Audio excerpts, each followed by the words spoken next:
لیکن لوگ ترجمے کچھ کے کچھ کرتے ہیں، پھر ان ترجموں کا اثر بھی ظاہر ہوتا ہے. جیسے شب براءت، اس کا ترجمہ لوگوں نے کر دیا شب برات، شادی کی برات. پھر دنیا بھر کے ڈھونگ ہوتے ہیں اس میں، حالانکہ اصل لفظ تھا براءتن، اللہ سے جہنم سے رستگاری حاصل کرنے کی رات. براءت کی یہ معنی ہے. اب براءت کا برات بن گیا اور لفظ بدل گیا تو بات کہیں سے کہیں پہنچ گئی. حالانکہ اس رات میں انفرادی طور پر، شخصی طور پر، اپنے اپنے گھروں میں اللہ توفیق دے اتنی عبادت کرو اور اپنے اموات کے لیے دعا کرو، دعائے مغفرت کہ اللہ ان کی بخشش کرے، اور اپنے لیے بھی دعا کرو. حدیثوں میں جب بھی اموات کے لیے دعا آتی ہے تو پہلے اپنے لیے آتی ہے، پھر دوسرے کے لیے.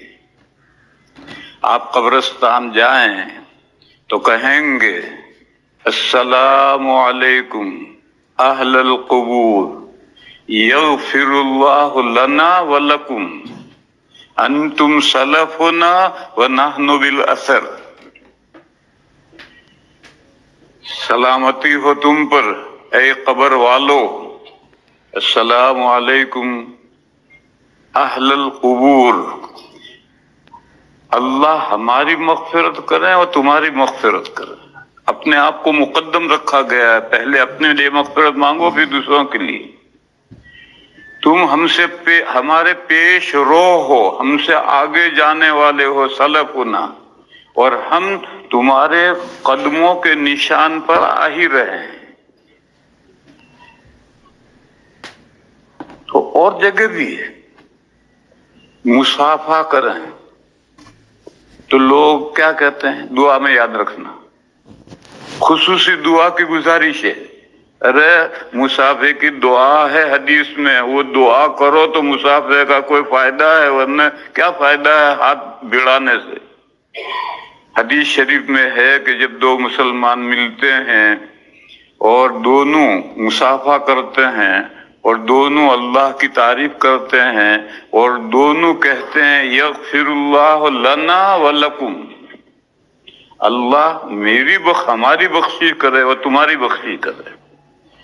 تو حدیثوں میں جہاں جہاں بھی آیا ہے اپنے لیے مغفرت پہلے مانگو، دوسرے کے لیے دوسرے نمبر مغفرت مانگو، اپنے آپ کو کیوں بھول جاؤ؟ ہمارا حق پہلا ہے. تو یہ رات براءتن تھی.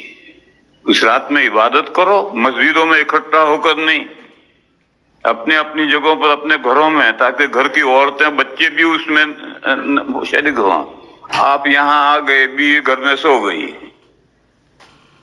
تو اس کے بجائے گھر میں نفل عبادت گھر میں کرو تاکہ گھر کے سارے افراد اس عبادت میں لگیں.